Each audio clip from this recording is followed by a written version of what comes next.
আজকে বাচ্চাদের পছন্দের গ্রিল চিকেন আর নান রুটি বানিয়েছিলাম। ওরা অনেক বেশি পছন্দ করে এগুলো খেতে, আর আমার কাছেও অনেক বেশি ভালো লাগে। আর আমার হাতের খাবার ওরা অনেক বেশি পছন্দ করে, এমনকি আমার হাজবেন্ডও। সো হ্যালো এভরিওয়ান, আসসালামু আলাইকুম, welcome back to my another blog. আশা করি সবাই ভালো আছেন। আলহামদুলিল্লাহ আমিও ভালো আছি। প্রতিদিনের মতো আজকের ভিডিওটা সকাল থেকেই শুরু করতেছি। তো আজকে সকালে রুটি বানাচ্ছিলাম, সাথে চা আর ডিম ভাজা ছিল। তো সকাল সকাল নাস্তা শেষ করে চলে আসলাম রান্না করার জন্য। আজকে দুপুরে ধনিয়া পাতা দিয়ে গুঁড়া মাছ রান্না করবো, মানে গুঁড়া মাছের চচ্চড়ি করবো আর ডাল রান্না করে নেবো। আজকে দুপুরে আর কিছুই রান্না করবো না, কারণ রাত্রের দিকে গ্রিল চিকেন আর নান রুটি বানাবো, তাই দুপুরের জন্য শুধু এটুকুই রান্না করে নিলাম। তো এদিকে এই যে আগে ডালটা আমি সেদ্ধ করে নিয়েছি লবণ দিয়ে, তারপর এখানে হলুদ আর গরম পানি দিয়ে কিছুক্ষণ ফুটিয়ে নিয়ে বাগার দেবো। আর এদিকে পেঁয়াজ রসুনটা খুব ভালো করে ভেজে তারপর হলুদ গুঁড়া, মরিচের গুঁড়া, লবণ দিয়ে খুব ভালো করে মশলাটা কষিয়ে নিয়েছি। এখন ছোট মাছগুলো দিয়ে খুব ভালো করে নেড়ে চেড়ে দিয়ে দিলাম পরিমাণ মতো গরম পানি। একদম অল্প করে পানি দিয়েছি, কারণ গুঁড়ো মাছের ভিতর থেকে অনেকটা পরিমাণ পানি বের হয়। তারপর দিয়ে দিলাম ধনিয়া পাতা। আমার বাসায় অল্প পরিমাণ ধনিয়া পাতা ছিল, তাই অল্পই দিয়ে দিলাম। আর এদিকে ডালটাও খুব ভালো করে ফুটানো হয়ে গেছে। এখন পেঁয়াজ আর রসুনটা খুব ভালো করে ভেজে একটু বাগার দিয়ে দিচ্ছি। এভাবে করে ডালটা রান্না করলে কালারটা খুব সুন্দর হয়। পরে এই জন্য আমি হলুদ দিয়ে দিই ডালের সাথে। তো ডাল রান্না করা হয়ে গেছে। এদিকে ছোট মাছটাও প্রায় হয়ে গেছে। এখন আর একটু একদম শুকনো শুকনো হয়ে গেলে আমি চুলাটা অফ করে দেবো। ছোট মাছ অনেকে হাত দিয়ে মাখিয়ে করে, তো আমার কাছে এভাবে রান্না করলে বেশি ভালো লাগে, তো আমি এভাবেই রান্না করে ফেলি বেশিরভাগ সময়। হাতে মাখিয়ে ছোট মাছটা আমি খুব কম রান্না করি। হাতে মাখিয়ে বেশিরভাগ গরুর মাংসটাই রান্না করা হয় আমার। তো এদিকে এই যে আমার হাজবেন্ড বাজার নিয়ে আসছে, এখানে মাছ নিয়ে আসছিল, ইলিশ মাছ, ওইটা আর ভিডিও করা হয়নি। সাথে এই যে 3টা মুরগি, 2টা ছিল ব্রয়লার মুরগি আর একটা ছিল দেশি মুরগি। মুরগিটা অনেকটা বড় ছিল। আর এদিকে এই যে ঢেকি শাক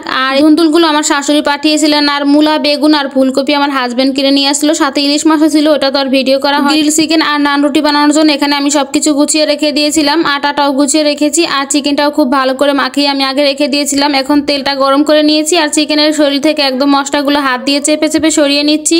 আর ফ্রাই প্যানে সরিষার তেল গরম করে এর ভিতরে আমি সবগুলো চিকেন একটা একটা করে দিয়ে দিলাম। এখন হাই হিটে আমি একটা পিঠ ভেজে নেব, যেন সুন্দর একটা কালার চলে আসে। তারপর আরেকটা পিঠ উল্টে দিয়ে আরেকটা পিঠও খুব ভালো করে আমি একটু হাই হিটে জাল করে নেব, সুন্দর একটা কালার আসার জন্য। এখন ঢাকনা দিয়ে লো হিটে আমি কিছুক্ষণ রান্না করে নিলে এখান থেকে অনেকটা পরিমাণ পানি বের হয়ে যাবে। সেই পানিটাই একদম চিকেনটা খুব ভালো করে সেদ্ধ হয়ে যাবে। এখন আরেকটু উল্টে দিয়ে তারপর আবার আমি ঢাকনা দিয়ে রেখে দিচ্ছি। এদিকে আমি নান রুটিগুলো সব একটা একটা করে বানিয়ে নিচ্ছি আর ভেজে নিচ্ছি। আর মাশাআল্লাহ আমার নান রুটিগুলো খুব সুন্দর ফুলে ফুলে উঠেছিল। তো আমি সামান্য একটু পরিমাণ তেল দিয়েছি, আমার কাছে এভাবে করলে খুব বেশি ভালো লাগে। আর বাটার থাকলে অবশ্যই বাটার দিতাম, যেহেতু বাটার ছিল না তাই আমি হালকা করে একটু তেল দিয়ে তারপর বানিয়ে নিয়েছি নান রুটিগুলো। সবগুলো নান বানানো হয়ে গেছে। এদিকে গ্রিল চিকেনটাও খুব ভালো করে হয়ে গেছে। এখন যে মশলাটুকু বাকি ছিল ওইটুকু আমি খুব ভালো করে একটু জাল করে তারপর চিকেনের সাথে আবার মেখে নেব। এভাবে করলে চিকেনটা খেতে অনেক বেশি মজা হয়, একটু জুসি জুসি থাকে। আবার আপনারা চাইলে এই মশলাটা আলাদা করে সস হিসাবে খেতে পারেন, এইভাবেও ভালো লাগে। কিন্তু আমার কাছে এভাবে মাখিয়ে নিলেই বেশি ভালো লাগে। মাঝে মধ্যে আমি খালিও রেখে দেই। তো আজকে মাখিয়ে নিলাম, সাথে একটুখানি ছিল ওটুকু আলাদাও করে নিয়েছি। আমার কাছে গ্রিল চিকেনের যে ঝোলটা থাকে, মানে মশলাটা, ওটা কিন্তু খেতে অনেক বেশি ভালো লাগে নান রুটি দিয়ে। আমি অনেক বেশি পছন্দ করি, এমনকি আমার হাজবেন্ড, আমার ছেলেও অনেক বেশি পছন্দ করে ওই ঝোলটা। আর আজকে গ্রিল চিকেনের কালারটা অনেক বেশি সুন্দর হয়েছিল, মাশাআল্লাহ খেতেও অনেক বেশি সুন্দর হয়েছে। আর নান রুটিগুলো খুব সুন্দর নরম নরম হয়েছিল, অনেক বেশি মজা লাগছিল। আর সাথে যে সসটা, এই টমেটো সসটা কিন্তু আমি বাসায় বানিয়েছিলাম। আর আবারও টমেটো সিজন চলে আসছে, ইনশাআল্লাহ আবারও বানাবো। তো আমার ভিডিওটা আপনাদের কাছে কেমন লাগছে অবশ্যই কমেন্ট করে জানাবেন। আর আজকের মতো এই পর্যন্তই। সবাই ভালো থাকবেন, আল্লাহ হাফেজ।